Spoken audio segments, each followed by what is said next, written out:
Hi everyone, in today's episode it's a progress update on the Heritage Line.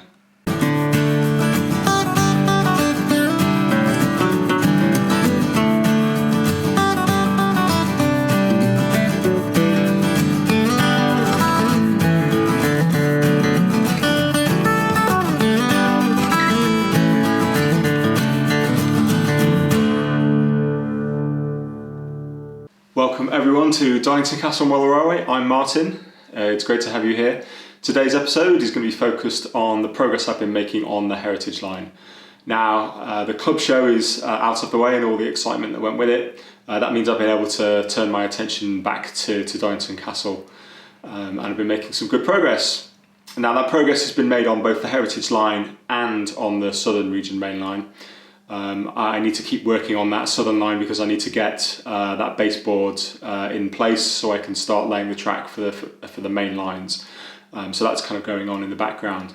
But what I'm going to do today is I'm going to show you where I've got up to on the Heritage Line. I'll also talk through a little bit more about some of the things that are planned for this part of the layout because I only talked about them very briefly in the initial layout tour. Before we get stuck in, I just want to say a massive thank you to everyone for all the engagement with the channel so far. The channel's not been going very long, I'm still very new at this, still finding my way, so to have had so much support from all of you means an awful lot, so thank you very much for that. But anyway, let's get stuck right in to today's topic and have a look at the Heritage Line. So the first change you'll notice is to the fascia down the front here. I've installed another piece down the bottom here. That's as far as I can go at the moment because I'm matching that up to the terrain and the bottom corner isn't landscaped yet. I go over this with some garden paint. I think this is Wicks to match the rest of the baseboards, and then over the top of that this is just kids black paint from Asda, I think, about 50p a bottle. This wood is all reclaimed. It was actually part of our Inca temple at work, where we built a model Inca temple that people anywhere in the world could drive an ROV around. That got taken down. The wood was otherwise just going to go in the recycling. So I grabbed this and used it for the fascias. And painting it black, I think, really does make a difference. It needs another coat, and then I'll probably put a little bit of varnish of some kind over the top of it just to seal it in. But I think that looks good. So one thing I haven't talked about really is the topography of the layout. So to the right hand side over here we have the highest ground, and then that kind of gradually drops off as we go round, and then down in that bottom corner there's going to be a valley and probably a river down the bottom there. So you get the kind of the sense of which way water flows in the landscape, with that kind of a ridge that runs along and over the back to this side. So eventually over in this back corner on that higher ground we're going to have Donnington Castle itself, so that's where it's going to sit when we get to that point. Now, in terms of the narrative around how this landscape's been impacted by the railways, slightly contrived, I think, based on the requirements to get all the tracks in place and working. But the rough idea is that the Heritage Line was here first. To go through this hillside they did some excavation and then basically had to tunnel through. At a later point, when the main lines came along, they then went over the top and effectively kind of dug out some more of the hill. And then when our southern lines were put in, they were coming from a much lower level. As you can see, the landscape drops off on this side of the ridge. So in order to kind of get up the hill, they've kind of gone straight through again in a tunnel, and that rises up towards the back. So down here we have a little culvert. I think that's a Woodland Scenics plaster cast. It was bought second hand or pre-owned, as everyone calls it these days.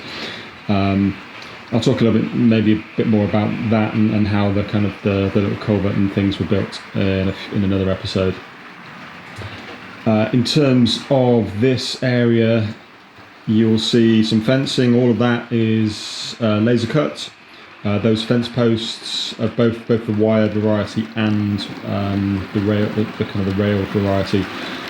Really quick to design, and then easy to easy to cut using just offcuts of wood. So all the posts are made from 2mm wood, and the rails for the fence are made from 1mm balsa wood. So every time I have an offcut and I need some more, just kind of run those through the cutter again and get some more fencing. The style and the gate, I think, are from a Pico plastic kit I had lying around, so I thought I'd use those two bits from that.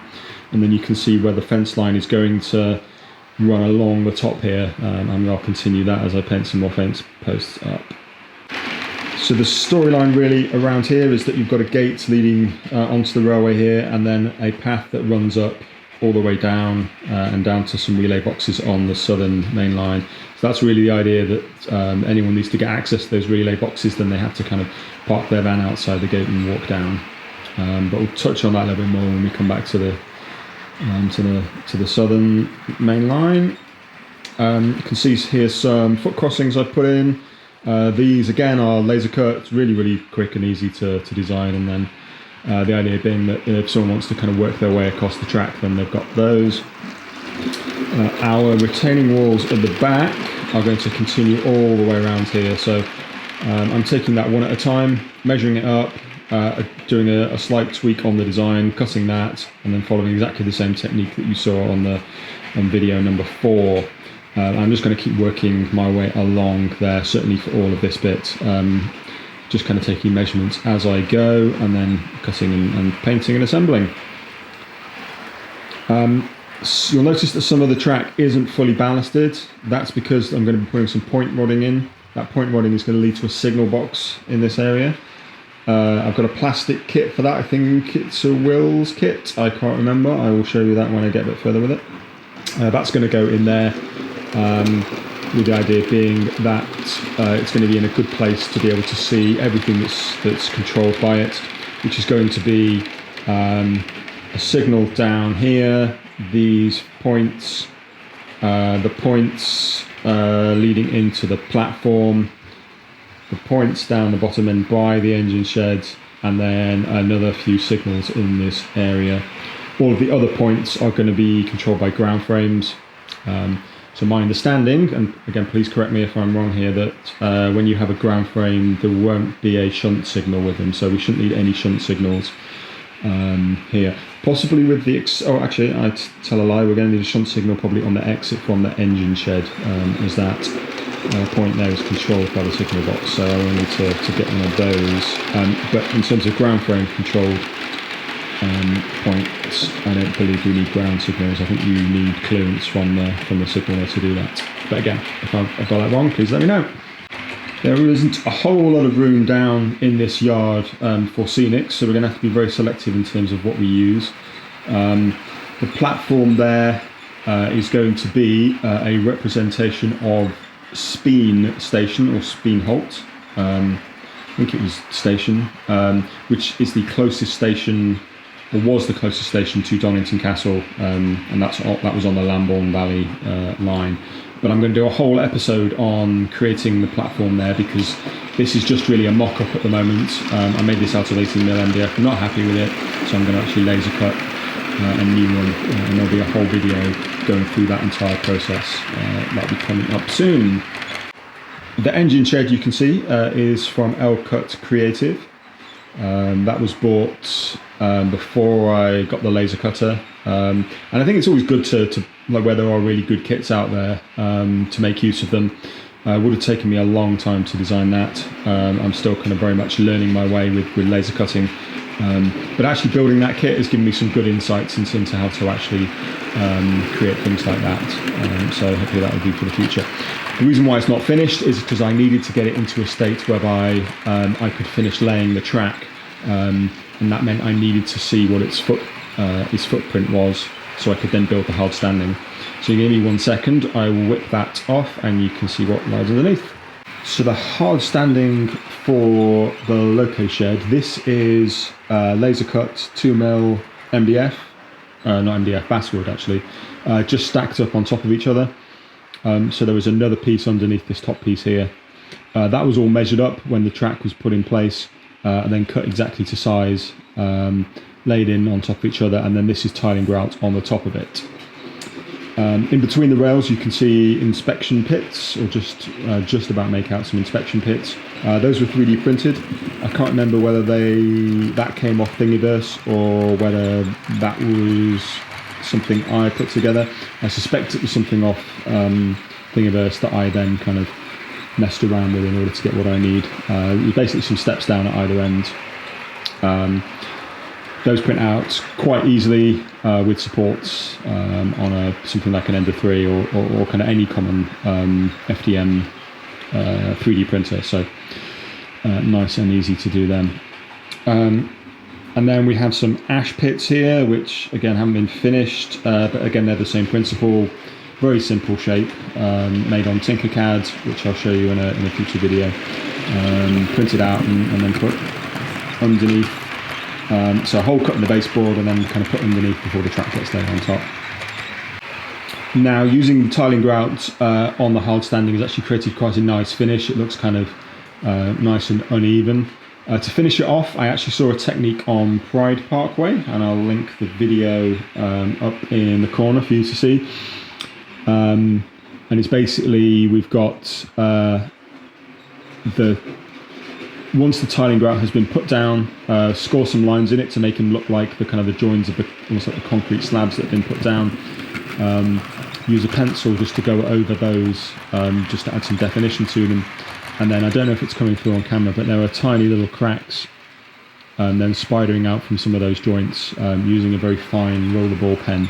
And that was the technique that I particularly picked up off the Pride Parkway video. I thought that was a really neat little thing to do. Still a bit of work needed in there, but it's in fairly good shape, I think, at the moment. So we might not see some of these techniques used again until we get over to what's probably going to be a TND. That's going to be a long time in the future. So if you do have specific questions about how I did any of this, because I won't be able to show you any of it for now, then please do just drop them in the comments and I'm happy to answer those. So here you can see where I've just been along the top of the fascia and just filled that in using some decorator's caulk. I'll go over that with some paint, and then the static grass will kind of come right up to that. On the subject of static grass, you see I made some progress here, still not there yet. The technique I use, I said I wasn't going to do a video on this because there are a million videos on YouTube of static grassing. The technique I use is probably the closest I've seen to my technique is the one used by Richard at Everard Junction. He's got loads of great videos that talk through that whole process in lots of details. I will pop a link to a particularly useful one for you now.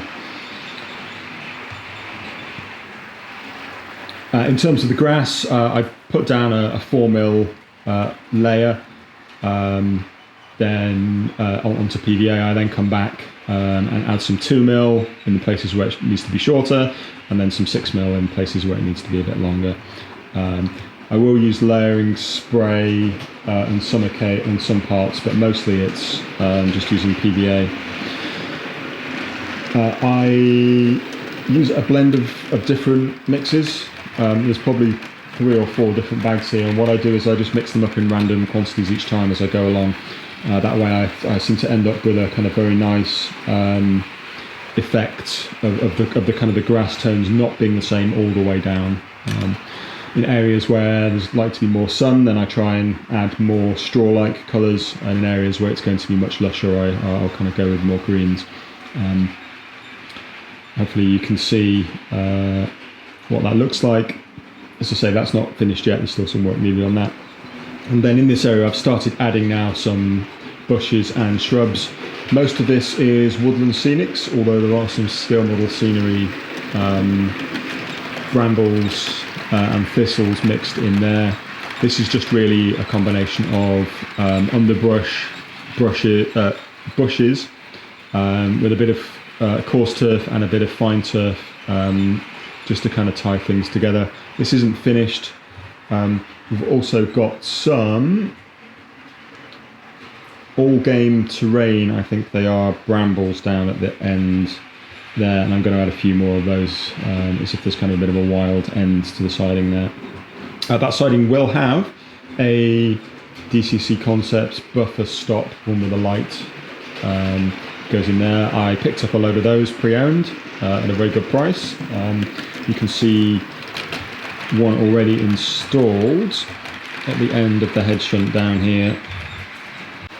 So that's just been painted up, then in very much light rust, same as I did the track, and then that's gone over with some black relevant powders just to tone that down. The wires go into the DCC bus for the main lines, and the reason for that is if you were listening to one of the previous videos, you'll know that the heritage line can fit between DC and DCC operation. But what I didn't want is having to disconnect those LEDs on those buffer stops each time I did that. So they're wired into the power district for the main lines, and I'll talk about power districts and kind of how this is all powered in a future video. But that light there is an indication to me about whether the power is operating on the main lines, not on the heritage line. So if you do see a short happen on the heritage line, then that light will not necessarily go out. So the rocks that run along the edge of this ridge here are all made from Woodland Scenics moulds, just using really cheap plaster of Paris off Amazon, the bulk bag. So I use for casting the tunnel sections as well. Given the geography of kind of West Berkshire, I've tried to make these as chalk-like as possible. I think I'm getting there, but I think there's still a little bit of work needed to really kind of to sell that illusion. I couldn't tell you the exact process because it's really just been experimenting. There was a kind of a very light grey paint put on, and then I've used a variety of kind of brown and green washes, some cream acrylic, and then just some kind of white highlights. I'm trying to repeat the process on the cliffs round the corner on the Southern Railway, so maybe we'll come back to it when we get to that point. And then I think to finish up for today, just to talk very briefly about the tunnel. The tunnel mouth itself is 3D printed. I think I found it on Thingiverse, and you can search Tunnel Portal on there, you'll find that.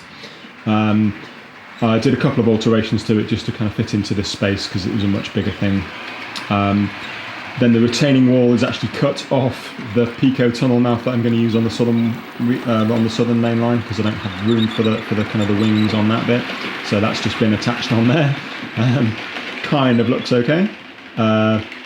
Again, painted, some mortar wash in the cracks and some washes used. I might go over some of that a little bit when we get a bit further, because I'm not overly happy with how that looks at the moment, but it's pretty close, I think.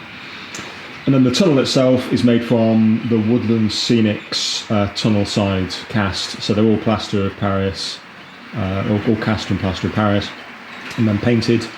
The inside of the tunnel is fully detailed, and the main reason for that is that I know a lot of people these days will put a camera on a wagon and drive it around their layout, which means that you may well get cameras going through that tunnel at some point. And also with modern tech, who knows what kind of tech's going to come along in the future. So I wanted to make sure that if you do put a camera through that tunnel, that it at least looks tunnel-like. Obviously, it will be quite dark in there, but if you ever go for a voyage through there, you will kind of see that those plaster sides continue, that those kind of plaster cast sides continue all the way through. There is one section which I'll cover in a future video that's not fixed in place, that is removable, and that's right at the bottom of the dip, because there is a gradient going down into the tunnel from both ends. I very rarely get derailments at all in that tunnel. There's a lot of trains run over that now, and that just doesn't seem to happen. So I'm hoping that I don't need to go kind of scrabbling around in there too much. The thing that normally happens is a wagon or a coach will detach, in which case gravity will take it right down to the bottom of that gradient, which is where I've built that removable hole that you can get into from the side. So that's how I'm going to get access to that. Cleaning wise, I've just bought a second-hand cleaning wagon, so I'll get that running around and see how good that is. Obviously, If that doesn't work too well, then a long stick with some kind of cleaning pad or something on the end of it, I could be able to keep the rails mostly clean in there. So I'm not too concerned about not being able to get access to that in the future. As I say, there is kind of that hidden panel around the back. Okay, and I think that just about wraps up all the progress we've made so far. I'm going to keep working away, scenicking round the engine shed, and getting the line side by the southern main lines up to spec as well. As I mentioned, getting the tunnel on the southern main line finished is really the priority, because then I can fasten down this piece of plywood up the top here, seal all those tunnels in, and that means that I can then start laying track for these main lines along the top here, which will be quite exciting. So it's been great to make some more progress on the heritage line. I look forward to showing you some more of that soon. So I thought I'd try out a new feature, and that's to do a spotlight on another YouTube channel, in particular one that has inspired me on my short, at this point, modelling career. Now, when I started thinking about building a layout for myself, and I'm going to talk more about my modelling journey in a future video.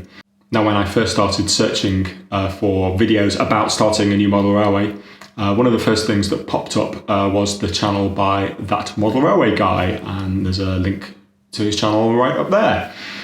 Now, I found this channel particularly useful to me, as it really kind of took a beginner, as I was at that point, through all of the steps of building a layout, from starting with the baseboards, then obviously track and ballasting and some scenics. And it was a really good way for me to start to understand the process of building, and it's certainly a channel I've kept my eye on since first discovering it. So any of you who aren't aware, please do go check it out. Some great content on there. In particular, we're starting to see the use of laser cutting for the modular model railway. So please do go and look at that. I'm certainly going to be linking to some of those videos in some of my future content. So I hope you enjoyed that little feature. What I'm intending to do is to, in every episode, just to highlight very quickly a particular channel that's inspired me. I hope that's interesting too, and hopefully it enables you to discover new channels and new content. If you do have any questions about the layout or any of the future plans for that or the channel, then please do leave them in the comments below, and I'll answer those as quickly as I can. Okay, I hope you've enjoyed seeing the progress that's been made, and I look forward to seeing you on the next video. Bye bye.